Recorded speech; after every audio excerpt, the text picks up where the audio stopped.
আম, কি হয়েছে আসলে? আপনারা এবং সাজিদ আলমের একটা ছবি চতুর্দিকে ঘুরে বেড়াচ্ছে যে আপনারা সব অতিথিদের সাথে বসেছিলেন গতকাল রাতে।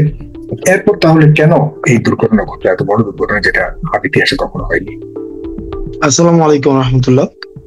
আমরা গতকাল যখন আমরা শুনতে পেয়েছি যে প্রধান উপদেষ্টার কার্যালয় ঘেরাও সহ মাওলানা সাদ উনার আজকে সকাল 10টার মধ্যে উনাকে ভিসা দিতেই হবে, যদি না দেওয়া হয় তাহলে ঘেরাও কর্মসূচি হবে এবং শহীদ মিনার থেকে আরো কঠোর কোনো কর্মসূচি দেওয়ার ঘটনা ঘটতে পারে। আমরা সম্প্রীতির একটা বার্তা নিয়ে আমরা সব জায়গায় যাচ্ছি। আমরা দেখেছি যে এই তাবলিগে জামাত সারা পৃথিবীর মধ্যে একটা বাংলাদেশের একটা গুরুত্বপূর্ণ একটা বিষয়, এবং এটা একটা আমাদের দেখা যায় খুব সম্ভবত আমাদের হজের পরবর্তীতে এত বড় মুসলমানদের জমায়েত এটা তাবলিগে জামায়াতের মধ্যে হয়।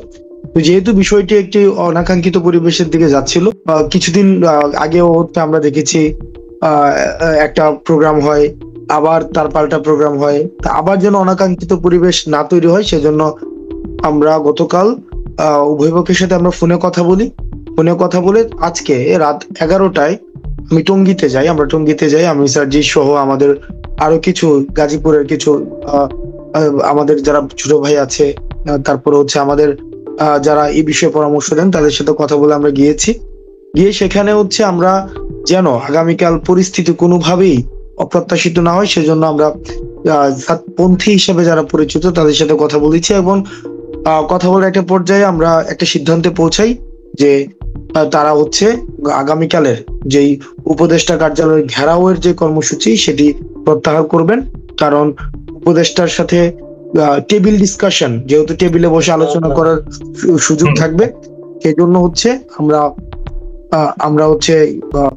আমরা ইয়া করব, টেবিলেই বসে ডিসকাশন হবে। সুতরাং ঘেরাও কর্মসূচি আমাদের প্রত্যাহার করা হয়েছে। মানে আপনারা একদম পুরোপুরি প্রধান উপদেষ্টার সাথে বসার একটা ব্যবস্থা করে ফেলেছেন, তাদেরকে কথা দিয়েছেন আজকে? না, প্রধান উপদেষ্টার সাথে না, কারণ বিষয়ে স্বরাষ্ট্র মন্ত্রী সহ ধর্মীয় উপদেষ্টা, সংশ্লিষ্ট উপদেষ্টা, ধর্মীয় উপদেষ্টা, সংশ্লিষ্ট উপদেষ্টা, অর্থাৎ উনাদের সাথে কথা বলে তারা সিদ্ধান্ত নেবেন, এই ধরনের একটা সিদ্ধান্তে পৌঁছেছেন। অর্থাৎ রাস্তায় প্রধান উপদেষ্টা ঘেরাও কার্যালয়ের যে কর্মসূচিটি সেটি থেকে তারা সরে এসেছিলেন। এবং দ্বিতীয় একটি সিদ্ধান্ত হয় সাদ পন্থীদের, যে মাওলানা সাদের ভিসা যে জটিলতা রয়েছে, এই ভিসা জটিলতাও তারা বলেছেন যে তারা একটা সিদ্ধান্তে পৌঁছেছেন যে ভিসা জটিলতাটিও তারা টেবিলে বসে সমাধান করবে। প্রয়োজনে 2টা আলোচনার জায়গায় 3টা হতে পারে, 3টার জায়গায় 5টা হতে পারে, তবে সেটা আলোচনার মধ্য দিয়ে সেটি সমাধান করবেন। তৃতীয়ত তারা আরেকটি বিষয় তারা বলেছেন যে সেটি একটা জোর একটা পদ্ধতি রয়েছে, সেটা তাবলিগে জামাতের মধ্যে হয়, সেটি তারা 25 পর্যন্ত টঙ্গীতে করবেন, এবং টঙ্গীতে তারা 25 তারিখ আসর নামাজের পরে টঙ্গীর মাঠ ছেড়ে দিবেন, যেটা জুবায়ের পন্থী যারা রয়েছেন তারা যেটি পরিচালনা এখন করছেন, তাদের তত্ত্বাবধানে যেটি এখন রয়েছে। এখন আমরা আমাদের জায়গা থেকে একটা ভিডিও বার্তা সব জায়গায় ছড়ানো হচ্ছে, বা একটা ভিডিও বার্তা করা হয়েছে যে আমরা সিদ্ধান্ত দিয়ে এসেছি। বিষয়টি এমন ছিল না, বরং আমরা তাদের সাথে বলেছি যে আজকে এই মিটিং এ, খেয়াল করুন, আমরা বলেছি এই মিটিং এ আজকে 3টি বিষয়ে সিদ্ধান্ত হয়েছে। ওই মিটিং এ এটা রাত কটা বাজে আপনারা ওখানে গিয়েছেন? রাত তখন 12টা 12:30 বাজে। অর্থাৎ ওই মিটিং এ, আমরা যখন টঙ্গীতে কথা বলছি ওই মিটিং এ 3টি সিদ্ধান্ত হয়েছে। 1, উপদেষ্টা কার্যালয়ের ঘেরাও কর্মসূচি প্রত্যাহার। 2, মাওলানা সাদের ভিসা জটিলতা, সেটিও আলোচনার মধ্য দিয়ে সিদ্ধান্ত হবে। তৃতীয়, এই জুরের যে বিষয়টি 25 তারিখ তারা মাঠ ছেড়ে দিবে, আসর নামাজের পরে আবার জুবায়ের পন্থীদের তত্ত্বাবধানে দিয়ে দিবে, এটি 25 তারিখ। এই 3টি সিদ্ধান্ত হয়েছে। তবে যেটা ভিডিওতে দেখা যায়নি, তবে সেটা আমরা এরপরে আমরা কাকরাইলে আসবো। কাকরাইলের যে মাওলানারা রয়েছে তাদের সাথে আমাদের প্রতিনিয়ত যোগাযোগ হচ্ছে, উভয়ের সাথে, অর্থাৎ সেখানে মাওলানা মামুনুল হক, মাহফুজুল হক সহ অন্যান্য যে মাওলানা রয়েছে তাদের সাথে আমাদের প্রতিনিয়ত যোগাযোগ হচ্ছে যে টঙ্গী থেকে ফিরে আমরা কাকরাইলে আসবো, কাকরাইলে এসে আবার আলোচনা করব, পরে একটা চূড়ান্ত সিদ্ধান্ত হবে, সেই পর্যন্ত অপেক্ষা করতে হবে। আমরা টঙ্গীতে এই কথা দিয়ে আমরা যখন দ্রুত, আমাদের সেখানে তারা খাওয়ারও আয়োজন করেছে, আমরা দ্রুত করার জন্য, যেহেতু 1:30 বেজে গিয়েছে, এখানে আবার একটা সংখ্যা বৃদ্ধি পাচ্ছে, কারণ ঢাকার বাইরে থেকে মানুষ আসছে উপদেষ্টা কার্যালয় ঘেরাও কর্মসূচির জন্য, তাদেরকেও অ্যাকোমোডেট করার একটা বিষয় আছে। তাদেরকে বিভিন্ন জায়গায় হচ্ছে তারা কি জোর করবে নাকি উপদেষ্টা কার্যালয়ে ঘেরাও, বার্তা স্পষ্ট হওয়ার জন্য আমরা দ্রুতই আবার হচ্ছে আমার মনে আছে আমরা থেকে টঙ্গী থেকে 1:11 আমরা টঙ্গী থেকে আমরা রওনা হই এবং 2টার দিকে এসে আমরা কাকরাইলে পৌঁছাই এবং কাকরাইলে মাওলানা মাহফুজুল হক হুজুর এবং হচ্ছে মাওলানা মামুনুল হক হুজুর আমরা সহ অন্যান্য যারা আলেম রয়েছেন আমরা তাদের সাথে বসি 2টা থেকে শুরু করে 4টা 4:30 পর্যন্ত 4:30 পর্যন্ত এই 2.5 ঘন্টা সময় আমরা সেখানে ছিলাম। ওই আলোচনাকালীন আমরা দেখেছি বা ওই আলোচনাটা যখন চলছে তখন আমরা দেখছি যে বিভিন্ন ভিডিও বার্তা দেওয়া হচ্ছে যে আমরা নাকি সিদ্ধান্ত দিয়ে চলে আসছি, আমরা নাকি বলেছি যে জোট হবে, মাঠ ছেড়ে দিতে হবে এবং কারো মধ্যস্থতায় আমাদের হচ্ছে আমরা আমাদের সাথে মধ্যস্থতা হয়েছে। এই ভিডিওটি আমরা হচ্ছে যারা হচ্ছে জোর করতে চেয়েছে, যারা আগামীকাল কর্মসূচি দিতে চেয়েছে তাদের মধ্য থেকেই ছড়ানো হয়েছে এবং আমরা মাওলানা মামুনুল হক সাহেবের উপস্থিতিতেই এবং মাওলানা মাহফুজুল হক সাহেবের উপস্থিতিতেই আমরা সাতপন্থী যারা রয়েছে তাদের সাথে আমরা ফোনে যোগাযোগ করেছি এবং আমরা ওখানে বসে আমরা উনাদের উপস্থিতিতে আমরা বলেছি যে এখনো সিদ্ধান্ত হয়নি, আপনারা ধৈর্য ধরুন, আমরা একসাথে মিটিং করে আমরা চূড়ান্ত সিদ্ধান্ত নিব। সুতরাং সেই পর্যন্ত কোনো আংশিক কোনো ভিডিও আপনারা ছড়ানো থেকে বিরত থাকুন, কোনো আংশিক কোনো ভিডিও ছড়ানোর কোনো প্রয়োজন নেই। এই বিষয়টা আমরা হচ্ছে বলেছি, উনাদের উপস্থিতিতেই বলেছি এবং সেক্ষেত্রে যেটা হয়েছে যে উনারা বলেছেন যে ঠিক আছে আমরা ভিডিও ডিলিট করে দিচ্ছি, আমরা আমাদের সবাইকে শান্ত থাকতে বলছি।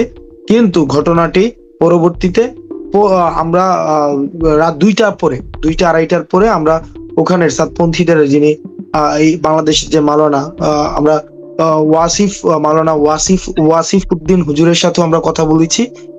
উনিও আমাদেরকে আশ্বস্ত করেছিলেন যে কোনো অপ্রত্যাশিত ঘটনা ঘটবে না এবং ওনারা আলোচনা চূড়ান্ত হওয়া পর্যন্ত অপেক্ষা করবেন। কিন্তু আমরা পরবর্তীতে 2:30-3টার পর থেকে আর তাদের সাথে যোগাযোগ করতে পারিনি। আমাদের ফোন বারবার আমরা ফোন দিয়েছি, ফোন রিসিভ হয়নি এবং আমরা দেখেছি যে সেখানে যে ঘটনাটি ঘটেছে মাদ্রাসাতে হামলা করা হয়েছে এবং সেখানে 2 জন মৃত্যুবরণ করেছে, আরো বেশি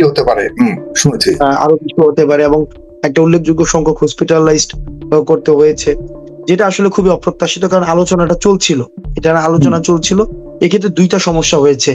এক হচ্ছে এখানে আমাদেরকে ভিলেন বানানো হয়েছে যে আমরা একটা পক্ষকে আমরা হচ্ছে সমর্থন দিয়ে এসেছি, বিষয়টা মোটেই এমন ছিল না, বরং আমরা 2 পক্ষের সাথে আমরা কথা বলছিলাম, আলোচনা চালাচ্ছিলাম। এখন প্রশ্ন আসতে পারে আমরা কারা, আমরা এই দায়িত্ব আমরা কেন নিব? আপনাদেরকে কি মেনেছে কিনা তারা এবং 2 পক্ষ কি সেখানে ছিল? আমরা 2 পক্ষের সাথে আলাদা, অর্থাৎ রাতের 11:30 থেকে 12:30 পর্যন্ত 1টা পর্যন্ত হচ্ছে টঙ্গীতে গিয়েছি এবং তারা আমাদের সাথে সৌহার্দ্যপূর্ণই কথা বলেছে, বেশ সৌহার্দ্যপূর্ণই, এবং বলেছে যে এই 3টা বিষয়। তবে আমরা বলেছি চূড়ান্ত সিদ্ধান্ত আমরা একসাথে কাকরাইলে যাই, কাকরাইলে কথা বলে ওনাদেরকেও জানাই যে ওনারা আপনার প্রধান উপদেষ্টার কার্যালয়ে ঘেরাও কর্মসূচি প্রত্যাহার করেছেন। মাওলানা সাদ সাহেব দেশে আসবেন কি আসবেন না এটা নিয়েও টেবিলে কথা বলবেন। তবে ওনারা জোর করতে চেয়েছেন এই বিষয়ে আপনাদের মতামত কি, যেহেতু মাঠ এখন আপনাদের তত্ত্বাবধানে রয়েছে। তবে এই আলোচনা চলাকালীনই ঘটনাটা ঘটেছে। আলোচনা চলাকালীন বিষয়টা যদি এমন হতো যে আমরা ওই যে ওখানে সিদ্ধান্ত দিয়ে আসতাম, তাহলে তার হচ্ছে কাকরাইলে আসার প্রশ্নই ছিল না এবং কাকরাইলের হুজুরদের সামনে বসে আমরা ওনাদের সাথে ফোনে বারবার কন্ট্যাক্ট করার চেষ্টা করেছি। তো সেই জায়গা থেকে আসলে একটা মিসলিড একটা ইনফরমেশন এবং হাফ ইনফরমেশন ছড়ানো হয়েছে, যা খুবই অপ্রত্যাশিত। জি, এর প্রেক্ষিতে এতগুলি মানুষের প্রাণ গেল। এখন এরপর কি এই পর্যন্ত এদের কারোর সাথে আর যোগাযোগ করতে পারেননি? মানে যারা ছিল এখানে, যারা আপনাকে কথা দিয়েছে যে কোনো কিছু করবে না, এরপরও এই ঘটনাটা পরে কিভাবে করলো তারা এসে? আমরা ওনাদের সাথে এখনো যোগাযোগ করার চেষ্টা করছি। তো সবার মানে বক্তব্য এটা আমরা পাচ্ছি সেটা হচ্ছে যে এটাও মানে অপ্রত্যাশিত ভাবে হয়ে গিয়েছে, তারাও চায়নি এই ধরনের ঘটনা এবং যারা আপনাদের সাথে ছিল তারা চায়নি, কিন্তু ঘটনাটা ঘটে গিয়েছে বা ঘটনাটা হয়ে গেছে। কারা ঘটিয়েছে সেখানে আপনাদেরকে কথা দিল? আমরা আমাদের জায়গা থেকে ধর্মীয় বিষয়ে মন্তব্য করার কোন ধরনের যে জ্ঞান থাকা সেটা আমাদের নেই।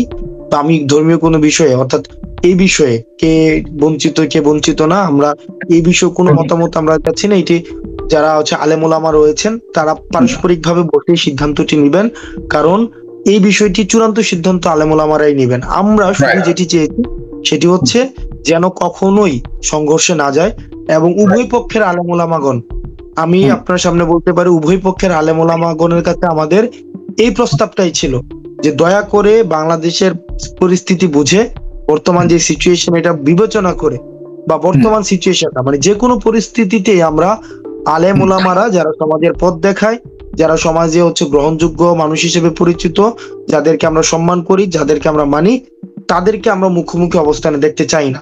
মত পার্থক্যগুলো টেবিলে আলোচনার মধ্যে দিয়ে সমাধান হোক।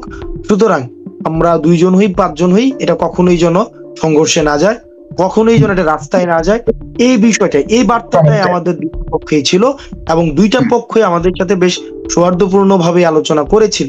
কিন্তু কিছু ভিডিও, তারপরে হচ্ছে একটা মানে এই বিষয়গুলো আসলে আমাদেরকে খুব আশাহত করেছে।